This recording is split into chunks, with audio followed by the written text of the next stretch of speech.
بسم الله الرحمن الرحيم. اللهم صل وسلم وبارك على سيدنا محمد. ازيكم يا حبايبي، عاملين ايه؟ يا رب تكونوا بخير وفي احسن حال وفي اتم صحة ان شاء الله. ان شاء الله النهاردة حابة اشارك معاكم فيديو جديد وروتين جديد واجواء حلوة من اجواءنا في الفلاحين. اللهم صل وسلم وبارك على سيدنا محمد. النهاردة يا حبايبي انا طبعا بعد الفيديو ده والتصوير ده كان بعد ما خلصت شغل في البيت، والسجادة دي طبعا اللي كنت غسلاها معاكم وكنت حطاها في الشمس.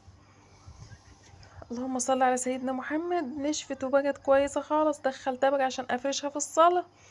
زي ما انتوا عارفين ان احنا اليومين دول عشان الجو حر بناكله يعني في الصالة وكده، مش بناكله في المطبخ زي ايام الشتاء. دخلت السجادة وكان ابو امير جايب لنا ملوخية خضرة. قعدت كده في البرندة. عايزة اقول لكم الجو النهاردة كان في منتهى الجمال، هوا وهوا بارد. الجو لطيف بشكل والله العظيم مفيش بعد كده يعني. لو لاحظتوا كل حاجة كانت بتطير حوالينا كده وتهفهف حوالينا. اللهم صل وسلم وبارك على سيدنا محمد. طبعا انا كنت قاعدة بقطف الملوخية دي والله زي ما اقول لكم كده. ابو امير جابها ومشى يعني في الاول، بعد كده جه تاني، فانا قاعده بقطف الملوخيه ويز والاقي مين داخل عليا. اختي الكبيره ام مازن، اختي اللي اكبر مني. اللهم صل على سيدنا محمد. لقيتها جايه والله العظيم زي ما اقول لكم كده، ولا كانت جيتها على البال ولا على الخاطر. الله يا رب يرضيها ويصلح حالها ويبارك لها في اولادها ويهديهم ويرزقها برزقهم يا رب، اللهم امين. لقيتها جايه، انا قاعده شايفه حد جاي على السكه بتاعتنا، بس والله ما انا مش واخده بالي مين اللي جاي. وبص لقيتها ام مازن الغالي، اختي حبيبتي. الله يا رب يبارك لكم في حبايبكم ويصلح حالكم ويخلي لكم يا رب كل حبايبكم ويطمن قلوبكم على كل حبيب وغالي ليكم. ربنا يا رب ما يوجع قلوبكم على حد ابدا.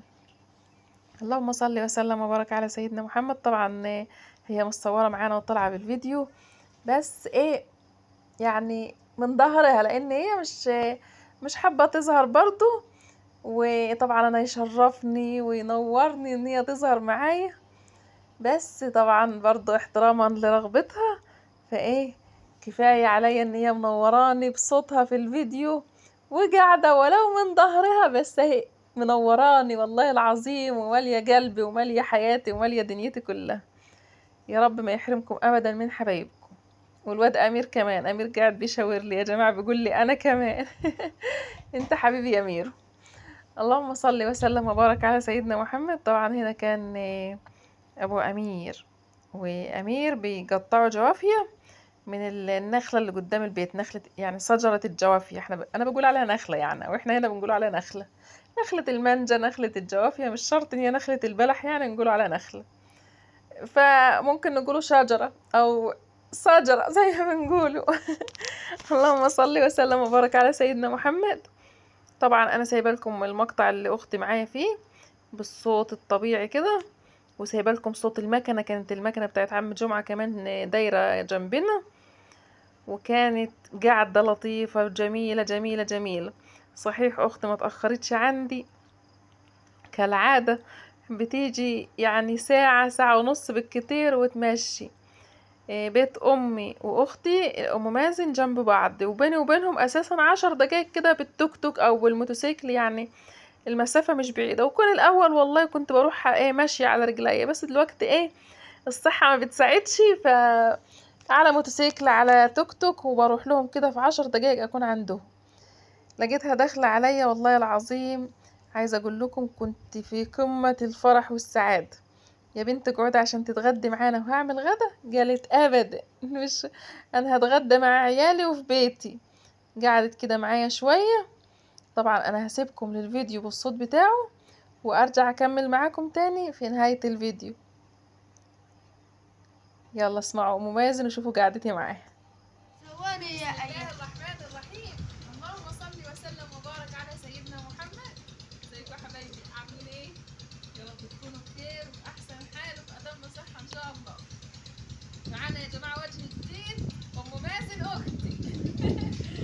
هي شاورت لكم ايه، بس هي مش يعني هي مش حابه ان هي تظهر معانا يعني، بس ايه هي منورانا صراحه في الفيديو النهارده. منوره دنيتي كلها. دي اخت ام مازن اللي مش الكبيره يعني، اكبر مني بس، لكن في مصطفى اكبر مننا احنا الاثنين.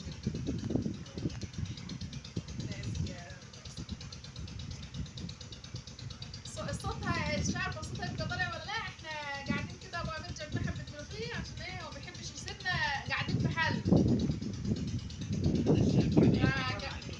صعبانين علي. صعبان عليا مين؟ قاعده ايوه والله والله العظيم يا بنتي انا اقول لك حاجه، ما تنسيش اسمي التليفون. ده راح بالليل، هو راح صلاه العشاء وجي. انت عارفه اقعد اقول لنفسي الواد امير دي والله العظيم الواد امير دي ما بيحبش يشوفني قاعده ابدا. ايه تعالى يا امير تعالى. فايه بص لا يتخلق لي مفيش حاجه حلوه يا ماما، اعملي لنا حاجه حلوه. اتاري عمك امير بقى. خد عاوزك يا مين؟ اتاري عمك امير بقى ما جابوش من بره، طلع ايه طلع لابو امين. جيب والله العظيم. ياسمين كانت عامله لنا تورتايه كده يعني، بقالنا يومين بنطلبطوا فيه. عاملين تورتايه؟ امال فين المنابي دي؟ ما فاضلش الا الحمص. عمك امير كان امير كل الكريم شرطير كل انا بحب كل الشوكولاته. يعني تاكل التورته وما تخليش مناخ خالتك. قول لها هنعمله لك مخصوص يا كلب. مش عرفنا ايه تاكل. يبقى اعملي التورته وابعتها مع ابوك يا اخوي. مالكش دعوه انا بحبها متبهدله. يا سلام يا سلام على التورته كده ومتبهدله في بعضها. تبقى يا ام مازن جي من الجامع.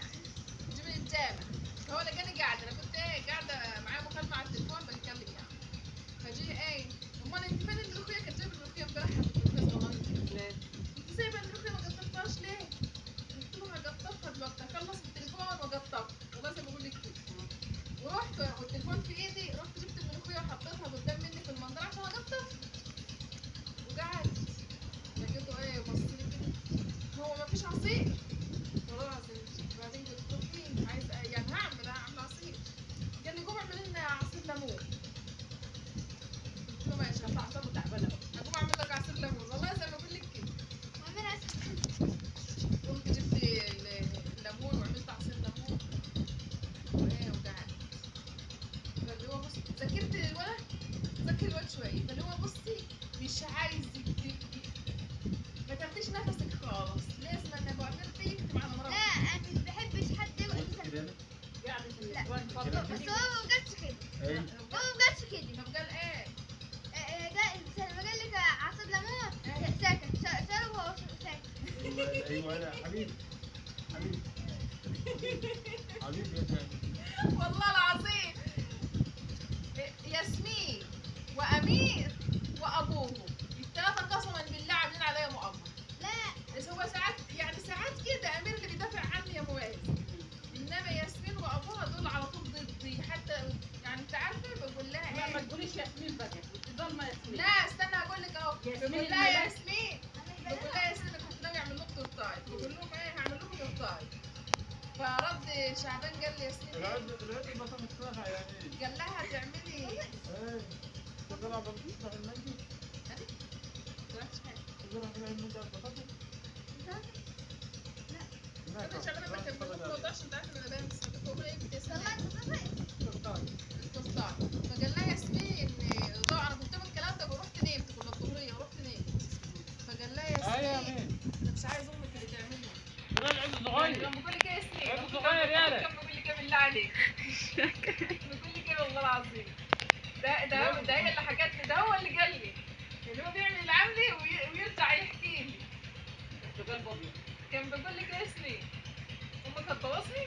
امك هتبوظني. ياسمين اللي زرع عند زرع كنت زرع زرع البطاطس في العيد ها روح انت ايه اعملي التورتاي. ده طلع وهي المعلمه دي تعود هيطلع ويطلع ايوه ايوه انا هعملها انا بمزاجي يا مختي. والله ما بتعرف تعمل التورته حلوه. يرفضي كده بقى. كان كده يا جماعه دول عاملين علينا مؤامره ولا لا؟ لا هم مش عارفين تعملوا التورته عشان ما يتعكيش. انما بيجيب لك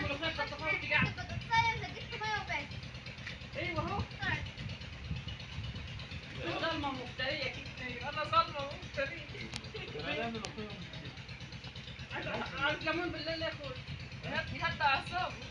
كان إيه اللي تعبك عشان لو قلت تشرب لها ليمون لو بالليل؟ قلت لها اعملي كوبايه عصير هنقول الحاجات دي جبنه.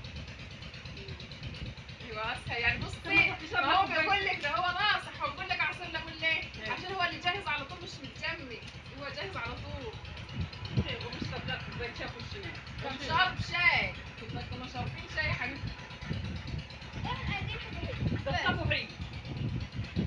والله يا بنتي يا سناوي لازم بصي وقسما بالله لازم يطلع لنا إلنا في أي حاجة، المهم إن هو ما يسكتش قاعدة أبدا. ولما يقول لك إيه بقى؟ بس أنا ما بحبش أشوفك كلب، أنا عايزك تتحركي، عايزك تنشيط. الحركة بركة، أنا ما بحبش أشوفك كلب. يا أخويا أنا بحبك كلمة أنا سيبني، أنا برتاح في الكلامات.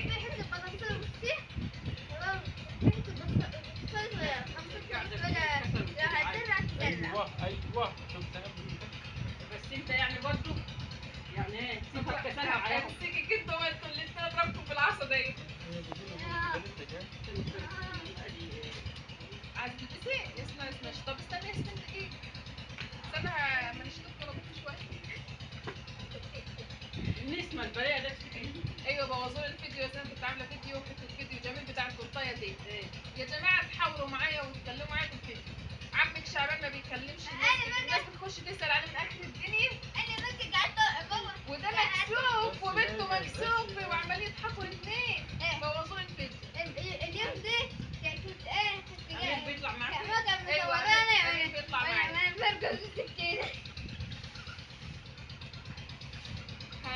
هنفصل يا حبايبي دلوقتي عشان ياسمين هتروح تلبس بقى عشان عندها درس، ونشوف ان شاء الله هنكملوا الفيديو بتاعنا بايه. بس اهم حاجه اني عايزه منكم لايك حلو كده عشان ام مازن معانا وشرفانا ومنورانا يا حبايبي، وبتسلم عليكم. سلام عسل يا ام مازن. زي ما شفتوا كده يا حبايبي، زي ما شفتوا الفيديو بتاعنا كده، واختي ام مازن كانت معايا. طبعا بعد ما خلصنا، هي كانت في الوقت ده بقى هي روحت، يعني هي جات لقتني بقطف في الملوخية، والله قعدت معايا في البرندة ما قامت غير على المروح. ابو امير طبعا في الوقت ده كان خدها وراح وصلها لحد بيتها، بدل يعني ما تقف على السكة وكده في المواصلات، هو خدها على الموتوسيكل ووصلها. كان نفسي ان هي تقعد تكمل معايا اليوم كله، بس هي عندها طفل صغير، ابنها محمد صغير عنده 3 سنين، وكمان هي ما جابتهوش معاه لان كان ايده مكسوره، كان واجع على دراعه ومكسور وكده. فقالت لي انا ما جبتوش عشان ما يتبهدلش معايا في الحر يعني، وهي جايه مواصلات، ما يتبهدلش معايا في الحر ويتعب. فكانت سايباه مع اخواته وابوه في البيت يعني. فقالت لي ده انا جايه والله، انا يعني انا باجي ابص عليك يا بنتي، انتي كده بتبهدلي نفسك في الحر. قالت لي انا باجي اشوفك واطمن عليكي، يعني احنا فاضيين عنك يعني ما فيش شغل زيك، فاحنا اخف منك نيجي نشوفوكي ونطمنوا عليك.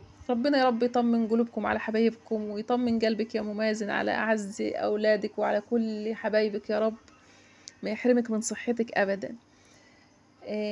الاخوات نعمة كبيرة يا حبايبي، ربنا يا رب يبارك لكم في حبايبكم وما يحرمكمش من حبايبكم ابدا. اللهم صل وسلم وبارك على سيدنا محمد. طبعا ابو امير راح يوديها، وخلصت انا بقى، شلت العيدان بتاعه الملوخيه، وجبت المجشه. كان امير اللي معايا في الوقت ده، كانت ياسمين خلاص لبست ومشت راحت الدرس بتاعها، وامير اللي كان معايا برضو بيصورني، فممكن تصويره مهزوز شويه، بس معلش يا حبايبي احسن من ما فيش. اللهم صل وسلم وبارك على سيدنا محمد. شلت العيدان بتاعه الملوخيه وبدأت أكنس. طبعا من شدة الهواء كنت بكنس في الاتجاه كده، يعني الاتجاه الصح وانا طالعة على بره، بس كل ما بأكنس الهواء العفر وورق الملوخية والكلام ده كله بيطيره على ورا، يعني بأكنس والهواء بيطير على ورايا. فبدأت أخد بالاتجاه المعاكس ونضفت كده البرندة، وبقيت السلالم نزلتها على تحت عادي في الاتجاه الصحيح بتاعها. اتمنى طبعا يا حبايبي ان الفيديو النهارده يعني هو فيديو خفيف كده، بس حبيت برضو ان انا اشارك معاكم اجواءنا، وان احنا الود مطلوب برضو. حتى اختي يعني الاخت بتروح لاختها مش لازم بتقضي معاها اليوم كله، بتقعد معاها ساعة او ساعتين تطمن عليها، ده بالدنيا كلها والله. اتمنى ان الفيديو يعجبكم، واتمنى يا رب ان انا دايما اكون عند حسن ظنكم، واكون بقدم لكم صورة حلوة عن محتوانا وعن حياتنا في الفلاحين، لان في ناس ياما قوي قوي قوي ما تعرفش حاجة عن الفلاحين. فانا حابة من خلال قناتي البسيطة المتواضعة ان انا اقدم لكم صورة صحيحة من غير اي تزييف والله العظيم. اتمنى يا رب ان انا اشوفكم على خير، واكون عند حسن ظنكم، واقدم لكم دايما محتوى شيق وممتع ومفيد. وما تنسونيش باللايك، واللي ما اشتركش وحابب يشترك يا ريت ينورني ويشرفني. اشوفكم على خير باذن الله، والسلام عليكم.